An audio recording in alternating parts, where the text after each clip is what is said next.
আজকে আমি আপনাদেরকে শিখাবো কিভাবে অ্যাডোব ফটোশপ দিয়ে ল্যাপটপ বা পিসি দিয়ে কিভাবে আপনারা একটা লোগো ডিজাইন করবেন ইউটিউব চ্যানেলের জন্য বা যে কোনো কিছুর জন্য। বা আপনার যেমন আমি এখানে একটা প্রোফাইলে একটা পিক দিলাম, এরকম কিভাবে একটা লোগো ডিজাইন করবেন সেটা নিয়ে আমি আজকে একটা টিউটোরিয়াল নিয়ে চলে আসলাম আপনাদের কাছে। এবং টাইটেল থামলে অলরেডি বুঝে গেছে আপনারা আজকে ভিডিওটা আমাদের কি হতে যাচ্ছে। বন্ধুগণ, আপনারা দেখছেন তাহের কম্পিউটার সায়েন্স, আমি সাথে আছি আব্দুল মোহাম্মদ তাহের। প্রথমে আমরা অ্যাডোব ফটোশপ 7.0টা ওপেন করে নিলাম। ওপেন করার পর এখানে ফাইল নামে একটা অপশন পেয়ে যাবে। এখানে নিউতে ক্লিক করবেন। নিউতে ক্লিক করার পর এখানে আমি আগে থেকে দেওয়া আছে 2 আর এখানে ইঞ্চিতে থাকবে। এখানে ইঞ্চি আর এখানে পিক্সেল ইঞ্চি আর এখানে 300 দিয়ে দিবেন। তারপর ওকে দিলাম। ওকে দেওয়ার পরে একটা ইন্টারফেস চলে আসলো। এবারে আপনাদের কালার, ফেস কালার এখানে ক্লিক করবেন। এখানে ক্লিক করে হয়েছে এখানে অনেকগুলো কালার চলে আসবে। আপনি চাইলে এখান থেকে একটা কালার দিয়ে দিতে পারেন। যেমন আমি সাদাটে দিয়ে দিব, মানে এখানে আপনার যে কোনো একটা কালার দিয়ে দেবো। আমি সাদাটে দিয়ে দিব। ওকে দিলাম। ওকে দেওয়ার পর আমি এখন এখানে একটা বৃত্ত নিব। যেমন আমি এখানে শিপ শেপে ধরে একটা নিলাম। আর এখানে কোথা থেকে নিলাম এখানে আপনারা দেখতে পাইতেছেন। এখানে এই 3 নাম্বারটা থেকে আমি একটা বৃত্ত নিলাম। বৃত্ত নেওয়ার পর আমি এখানে একটু বড় করে নিব। শিপ শেপে আর একটু বড় করে নিলাম। বড় করে নিয়ে আমি একটা মাঝখানে সুন্দর সাজিয়ে নিলাম। সাজিয়ে নেওয়ার পর টিক দিলাম। এখানে দেওয়ার পর আমি এখন খেয়াল করেন এখানে এই অ্যাপ যে অপশন, এখানে বিল্ডিং অপশনটাতে ক্লিক করবেন। বিল্ডিং অপশনটাতে ক্লিক করার পর অনেকগুলো অপশন পেয়ে যাবেন আপনারা। আমি সরাসরি এখানে গেলাম। এখানে গিয়ে আমি একটু ডিজাইন করে নিলাম। আমি বৃত্তটা একটু সাইড বাড়িয়ে নিলাম। আমি এখানে কালারটা একটু কালো দিয়ে দিলাম। আপনার চলো অন্য কালারও দিতে পারেন। আমি কালো দিয়ে দিলাম আমার সৌন্দর্যের জন্য। আপনারা আপনাদের মতো করে দিলাম। দেওয়ার পর ওকে দিয়ে দিলাম। ওকে দেওয়ার পর আমি এখন যেমন এখানে একটা কিছু টাইপ করব। টাইপ করতে হলে এখানে টি দিয়ে ক্লিক করতে হয়। হ্যাঁ, এখানে আমি টিতে ক্লিক করলাম। ক্লিক করার পরে যেমন আমি আমার চ্যানেলটার নামটা লিখি। আমি এখানে আমার চ্যানেলটার নামটা লিখি। যেমন এখানে তাহের পরের লাইনে লিখি কম্পিউটার। আমি আমার চ্যানেলটার নামটা লিখবেন। নামটা লেখার পর যেমন আমি এখানে মধ্যখানে আনলাম। সেভাবে লেখার সাইজটা অনেকটা বড় হয়ে গেছে। যেমন আমি এখানে পুরো লেখাটাকে সিলেক্ট করব। সিলেক্ট করার পর এখানে লেখার সাইজটা আমি একটু কমাই দিব। যেমন এখানে অনেক ছোট হয়ে গেছে, আমি আর একটু বড় করে নিব। যেমন আমি 58 দিলাম। 58 দিলে মোটামুটি ঠিক আছে। যেমন আমি আর একটু বড় করে দিলাম। তো এখানে আমি লিখলাম এখানে 20 দিব। মানে আমি 20 দিয়ে দিলাম। 20 দেওয়ার পর এখানে আমি একটা মধ্যখানে এনে দিলাম। মধ্যখানে এনে দেওয়ার পর আমি এখানে হয় না আমি এখানে স্পেস দিয়ে মধ্যখানে নিয়ে দিলাম। আমি এটাকেও একটু স্পেস দিয়ে মধ্যখানে নিয়ে দিলাম। এখানে যেমন আমার লেখাটা বোল্ড করা আছে, তা আমি বোল্ড করতেছি না। হ্যাঁ, তখন একটা গুরুত্বপূর্ণ বিষয় হচ্ছে আপনারা কিভাবে লেখার কালার চেঞ্জ করবেন, সেটা হচ্ছে গুরুত্বপূর্ণ বিষয়। মানে আমি এই লেখা সিলেক্ট করতে হবে। এখানে কালো আছে, এখানে আপনি চলে যে কোনো একটা কালার দিতে পারবেন। কালার দিবেন, আমি পুরোটাই কালো থাকবে। যেমন এখন এটার আমরা চলে একটা ফন্ট সিস্টেম এখানে এটা আছে, তো আমরা চলে এই ফন্টটা দিতে পারি।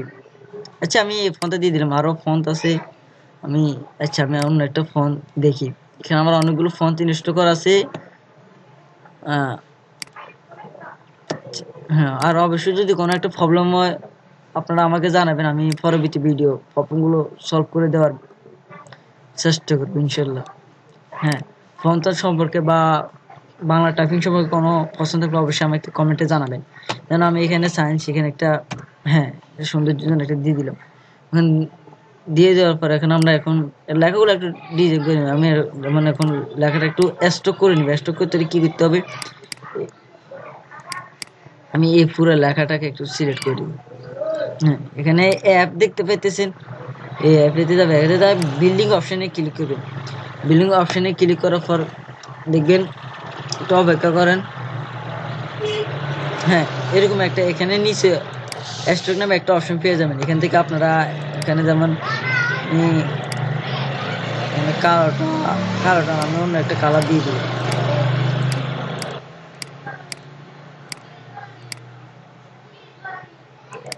হ্যাঁ, এখানে কালোটাই থাক বলতে আমরা এখানে কালোটা একটু ভাড়ায় নিব। ভাড়ায় নিয়ে আমরা একটা জিনিস ভেবে দেখি। আমরা এখানে কালোটা একটু ভাড়া দিব। ভাড়া দিয়ে ওকে দেওয়ার পর আমরা এখানে দেখি, এখানে একটা লেখার সাইজটা একটু চেঞ্জ করে দিই।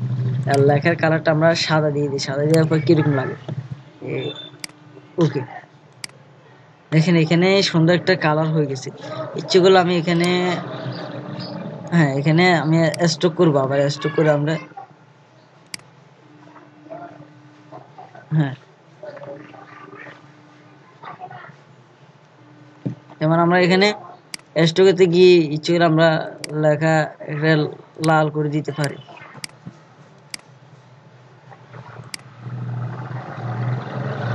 ওকে দিয়ে দিলাম, এখানে সুন্দর একটা কালার হয়ে গেছে, ওকে দিয়ে দিলাম। অথবা ওকে দিয়ে দিলাম, অথবা আমরা এখান থেকে একটু কালারটা একটু চেঞ্জ করে নিই, আমরা কালোটাই থাকবে, আমাদের লেখার কালারটা কালোই থাকবে। আপনাদের দেখার জন্য আমি সেটা করলাম, এখানে কালো দিয়ে দিলাম, কালো দিয়ে ওকে দিয়ে দিলাম।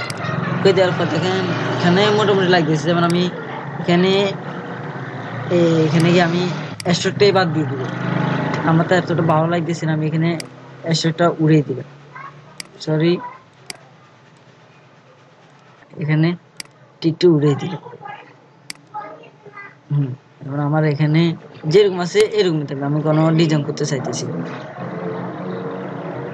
তো বন্ধুগণ, এটা আপনারা সেভ করে নেবেন, আমি কন্ট্রোল এস দিয়ে সেভ করে নিতেছি, টিক দিয়ে দিলাম। তো বন্ধুগণ, এই ছিল আমার আজকে ভিডিও। যদি ভিডিওটা ভালো লাগে কি করতে হবে, অবশ্যই একটা লাইক দিয়ে দিন। লাইক দিলে কি হয়, এই যে আরো ভালো ভালো ভিডিওগুলো দেওয়ার উৎসাহ বাড়ে। অবশ্যই একটা কমেন্ট করবেন, আপনাদের মতামত জানাবেন। আর যারা আমার চ্যানেল নতুন তারা কি করতে হবে জানেন, অবশ্যই আপনারা নতুন হয়ে থাকলে অবশ্যই সাবস্ক্রাইব করবেন, পাশে থেকে বেল আইকনটি ছাড়তে বলবেন। আর বিশেষে একটা কথা বলে, আপনারা ভালো থাকুন, সুস্থ থাকুন, তার কম্পিউটার সায়েন্স চ্যানেলের সাথে সর্বদা জুড়ে থাকুন। আসসালামু আলাইকুম ওয়া রাহমাতুল্লাহি ওয়া বারাকাতুহু।